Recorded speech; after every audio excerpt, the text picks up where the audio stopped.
Alright, so we're doing something a little bit different today, Hoopties Garage. We're going to change the oil in this 2005 VTX1800. This is actually my motorcycle. I'm getting ready to go to the Ozark bike rally this weekend. And needs the oil changed on it. So I figured now is a better time than any. I'm actually waiting for a car to come in on the tow truck. So I got a few minutes here while I wait to go ahead and change the oil in this. First thing you want to do if you change the oil on a motorcycle or almost anything is go ahead and start it up and let it run for about 5 minutes if it's not warmed up.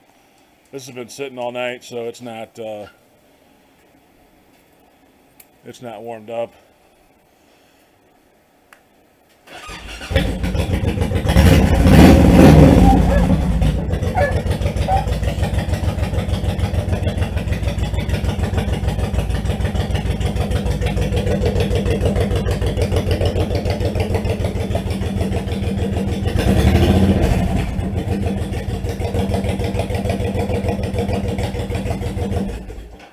Alright, so I'll let that warm up off camera a little bit, and then we'll get the tools ready to change the oil in it. And we'll go over what oil I use in the filter. And only takes a few minutes to do these. It's not too hard, but it'll save you a lot of money if you do it yourself versus taking it to a dealer. So anyway, I will show you the oil and get the tools. And I'll let this thing warm up a little bit more, and then we'll go ahead and drain the oil in. Alright, so this is the oil I use on my 1800. I use the HP4 synthetic. You can use the regular black stuff, regular motor oil, but considering it's a motorcycle, and I usually only change the oil maybe once a year, sometimes twice, I think it's worth to spend the extra few dollars and get the synthetic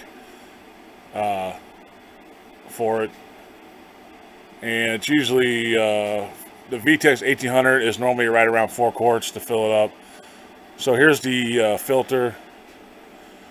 This is a genuine Honda filter. I'm trying to. Anyway, that's the number on it. It's 15410 MFJ D01, and I always use the genuine Honda oil filter when I change it. So anyway, it's warmed up. I got it shut off now, and we're going to get underneath it and start draining the oil and taking the oil filter off and replacing it. So it's like I said before, it's not a real hard job. It's pretty easy on these, and you can save yourself a lot of money versus take it to a dealer or something. So get a drain pan, and I will get the tools, and we'll show you how to do it real quick. All right, the first thing I do whenever I change the oil in this motorcycle is I go ahead and loosen the dipstick tube. And the one thing to remember on these, when you check the oil, you don't screw them back in. You just put them flush and then check them. There's no need to screw them all the way down. If you do that, you're going to get a false reading, which I'm going to kind of ahead of myself. We're not checking the oil yet. We're going to drain it. But anyway, I loosen it, and just helps the oil drain a little bit quicker, in my opinion. So go ahead and loosen it. I got my oil over here all ready to go. So we'll get on the other side of the motorcycle and take the two. This actually has 2 drain plugs on it. So I'll go over that, and then the filter underneath. Alright, these 1800s have 2 drain plugs. You have one up front right here, and then you have one towards the rear of the case right here. They're both 17 millimeter. So just get a socket and break them loose, and go ahead and start draining the oil out. If you have a long enough pan, you can do you can get them out both at the same time. So go ahead and start draining those out, and then we'll move on to the filter. Alright, so you can see here I got them both draining at the same time. I got one there draining, and then that one up there draining. The front one, if you got the bike leaned over like I do, which I like to do anyway, I don't like to have the bike level because the drain pan over here is towards the kickstand. So if you got it up on the kickstand and leaned over, I think you get most of the oil out that way. Instead of putting the bike up on a jack or something, I just let it lean over on the kickstand. And I think you get most of the oil out that way, rather than, I mean, either way you're going to get most of the oil out, but I just think you get more out with the bike on the kickstand. So anyway, here is the oil filter. It's right behind the engine case here, and I'm sure it's not hand tight. I just normally, it's a really small filter, so I just use a pair of channel locks and grab a hold of it and loosen it. And it should, unless somebody was gorilla with it, it should come loose pretty easy. So I'm gonna go and get that loose, and then we'll go about putting the new filter on it. Alright, so once you got the filter unscrewed, just make sure your rubber seal is still on here. You don't want that staying on the engine. If it does, make sure you remove it off the engine, because if you go to put the new one on, you can double gasket it, and you'll get a real bad oil leak. So what I normally do is I'll get the new filter ready, and then we'll just take a dab of the old oil and run it around this seal. Make sure the seal is wet, and then we'll screw the new filter back on. Alright, so here's the new filter. I went ahead and put a little bit, just take some oil and put on your finger and run it around the seal. And now we're just going to screw it back up onto the motorcycle on the engine and get it, you know, hand tight, probably a little more than hand tight. Don't use a chain of locks or anything to tighten it, but just make sure it's tight, just like a regular car filter. You don't want to go nuts with it, but you also don't want it loose where it's leaking. Just make sure that you have a nice solid seal with that rubber seal in the engine.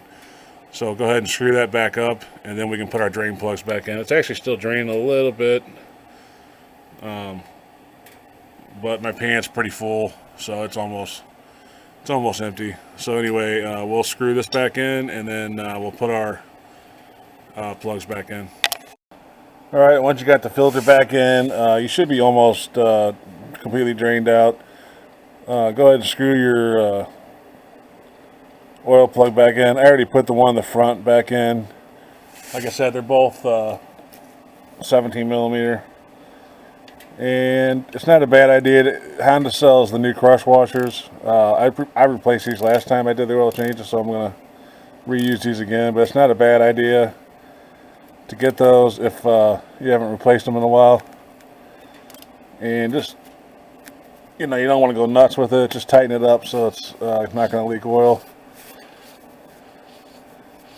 So anyway, then you just clean up whatever's left. So at this point you should have your filter on, which is right here. You just screw it on. I got mine hand tight. I just take a rag and just grip it until it stops. You can feel it when it's tight. You got your two drain plugs back in, and now we'll go back over to the other side of the motorcycle and put, in my experience, these take about 4 quarts. I'll put about 3.5 in and first, and we'll start it up and let it run a few minutes, then shut it off and recheck it. So that's what we'll do. So we'll go to the other side and put the 4 quart or 3.5 in to start out. All right, I'm sure I mentioned this before, but on the left side of the motorcycle will be your left leg where it's shift and stuff. That's where your dipstick tube is at for the engine. So just unscrew that tube, put a funnel in there, and then we'll feed 3.5 quarts in there and put the tube back in, start it back up for a few minutes. All right, when I check the oil in these, it's not really meant to be checked while the bike's on the kickstand.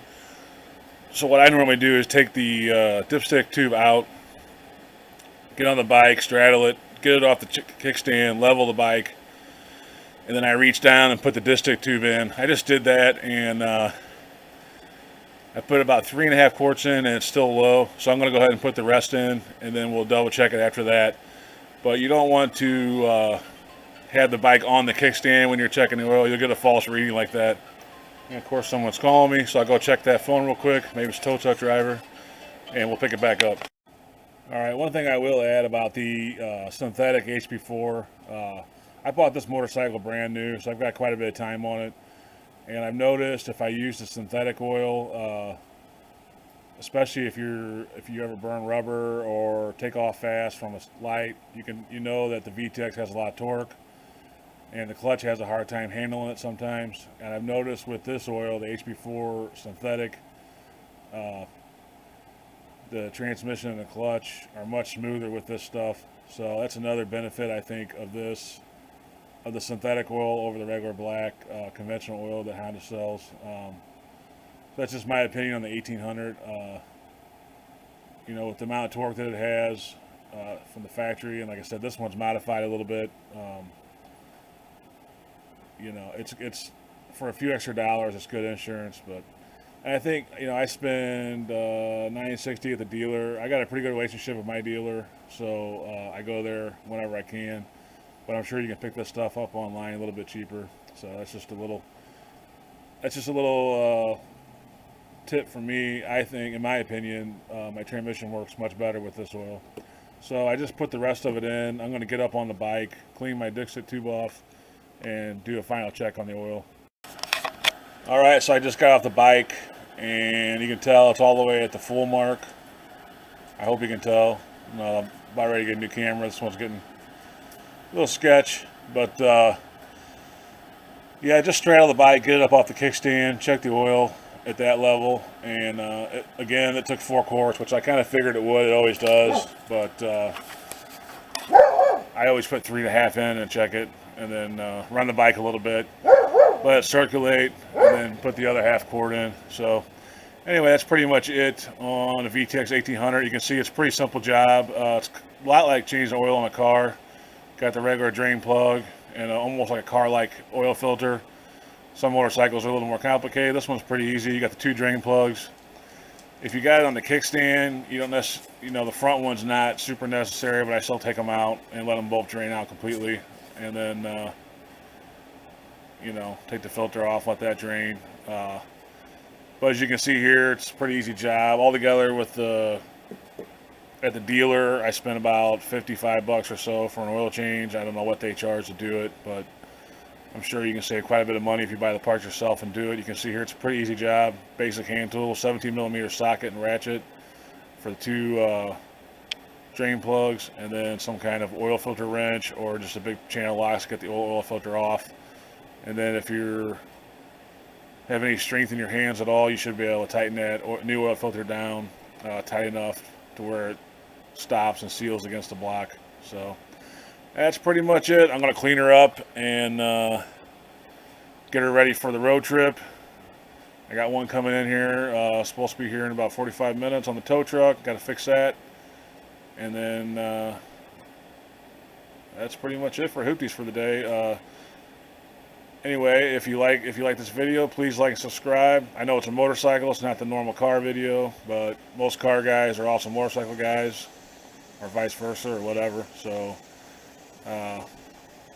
anyway, probably won't be too many motorcycles on this channel, but I figure since I own one, I'm getting ready to take it on a trip, and it can help you save money to change your own oil on your VTX. Figured I'd make a video on it. So I hope you enjoyed it if you have a VTX and maybe got it useful if you don't change your own oil. Anyway, I'm going to get this mess cleaned up and get this hoopty back where it belongs in the garage and get back to work. See you on the next one.